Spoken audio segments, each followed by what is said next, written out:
Hello and welcome back to another episode of Today's Market, where we discuss things that have to do with real estate, the real estate market, agents, buyers, sellers, and we're real fortunate today to have an agent out of our office, which is located in Federal Way, Washington, Better Properties Northwest, and we have what we call a rookie agent. He's in his first 2 years of licensing, which requires a little extra supervision. He doesn't really need it, but I still have to do it by law. So welcome to Today's Market. Thank you for having me, Ben. Appreciate it. Yeah. So now you've been licensed a little less than 2 years now? Yep, a little less than 2 years. Yep. And what got you thinking to get your real estate license? I mean, really for me, what it really came down to was I really wanted to learn about real estate. You know, I never really had too much education in my life about real estate. So when I got of age to be ready to start buying and investing, I wanted to learn more. So my mentor, I've known him for probably about 12 years, I would say. When I was getting ready to buy a house, I was talking to him about it. He was an agent, and he was like, you should try to make some investments first, so you can just keep it rolling. So one thing that he advised me to do was, buy a duplex or do a flip. And so I started learning more about, what did that look like? How do I make those adjustments and those strategies to get there? So one thing he suggested was, you should get your real estate license, because when you start doing flips, you're going to be able to, save yourself some extra money, and Sure. You're going to know more about the market. About the total process. About the total process of everything. Yeah. Yeah. Has it been everything you had hoped so far? It's been a lot of learning. I think just when I got started, we started seeing the rise of like the hottest market, we've ever seen. Yeah. Right when I got started. So for me, it was difficult, but at the same time, it was like almost the perfect time to get in because I could get some business. That's true. So, I would say that the timing for me was good, and in some ways it was bad, but. Tell me your thoughts about when you were taking your real estate class and the exam, because I've heard, and I remember when I took it, I've heard about all the struggles and the stress. Yeah. How'd you feel about the curriculum? It was difficult. I had to do it all online, of course, because this is in the height of the pandemic.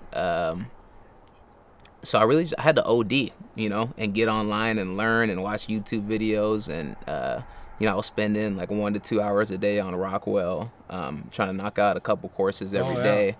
And then when it came down to take the test, it was hard to find a place to take it because there wasn't many locations where you can go and take those tests. Everybody's all closed up. Everybody's closed up. Yeah. So I think it took me maybe about like 2 months to just get scheduled to come take a test. Oh, really? Yeah. Boy, that's quite a long time. Yeah. So is there anything that surprised you about the business that you weren't expecting or you didn't think was going to be the way it is? What surprised me the most was the market cycle. I think because it's a different strategy in every cycle, and so the cycle that I came in on, it was going up. So the strategies changed as far as people were waiving inspections. Crazy.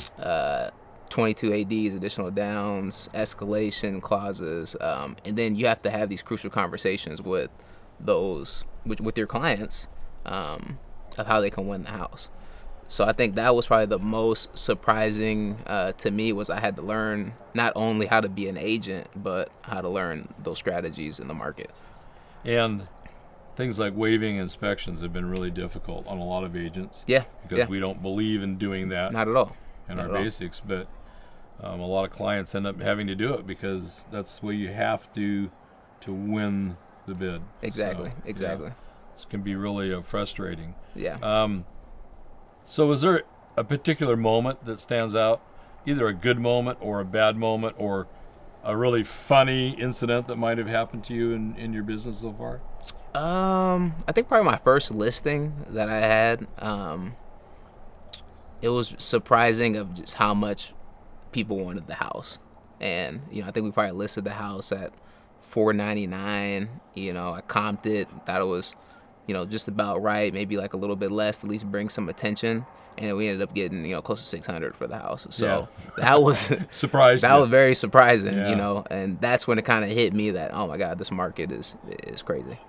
Yeah, it's certainly unusual. I have been through the low market of 2008, and now the high end of 2018 to 2020. Yeah. It feels to me at this point in time that the market's starting to shift or change a little bit to more normal. Yeah. Have you felt that as well? I mean, I've never seen what normal looks like yet. You haven't get to experience So normal. I'm excited for the normal to actually hit. I mean, I know a lot of agents, and they talk to me how things should be, and Yes. this right now is not how it should be. I've had buyers where it's tough for them right now. Very qualified, they have money down, they have a good loan, and they just can't get it. And I'm excited to see the market go back to normalcy, and we can get people into these homes and invest for their future. When you first got licensed and got started, and you had a mentor working with you on investments and stuff, did you find it difficult to find lenders and inspectors and title all get connected with all that, or did your mentor kind of help you out there? At first, it was hard because everybody was busy. And it's okay to be busy, but you still want to be able to like serve your clients and be responsive. And that was kind of the biggest thing for me, is I want someone who I can refer to my clients that's going to be responsive and keep us updated and communicate with us. So at first it was difficult. As I started like getting more business and I started working with like the same title companies and stuff, they started sending me over referrals and whatnot, and that was Start to recognize their names and their locations and things like that. I started getting a little bit more recognition, and that's when things got a lot better. Where do you see yourself going in real estate 5 years, 10 years? Have you even thought about that yet? Yeah, I have. I think just mostly ending with doing a lot more like investing. Mostly just do referrals, family, friends, but mostly just kind of investing like towards my future. Have you done any commercial real estate yet? I haven't done any commercial real estate. Right now I'm learning firsthand. My mentor, he just got a 40 unit, and so I'm watching him kind of build that up from the ground up, and I've seen him do it with another property. So I'm getting like firsthand knowledge from watching him do it. I'll try to remember the next time I am working with a client trying to find lease space. Yeah. Because that's altogether different. Yeah, that's a whole different That's ball game. a whole different ball commercial game. world. Yeah. And I'll try to give you a call so you can be involved in that and kind of pick that up a little bit. Please. I learned how to do commercial real estate because one of the offices I first worked at in University Place, the building caught on fire. Oh, wow. And it affected everybody's office except our real estate office. Wow. Our power got turned off because they have to turn off the power. But there were offices for like social workers and counselors and rehab. And so these people all had appointments set up for that night. Yeah. Well, I knew of an empty building in this business center that had some space, and I got a hold of the agent. Yeah. And by the end of the day, I had put all of these people displaced in an office or shared office for at least 90 days while they got the rehab done. And I was writing contracts on a legal pad, and I'm I was doing what you're not supposed to do. Pen and paper. Yeah, I was just making the pen and paper because I couldn't print anything. Yeah. And that was the only thing I had. And I got everybody in, and I learned how to do leases, and oh gosh, that was it was an interesting day. It was a good learning experience. Yeah, you definitely have to bring me in next time you got something going. Yeah. Well, that concludes this episode of Today's Market. Thank you for joining us, and we'll see you next time.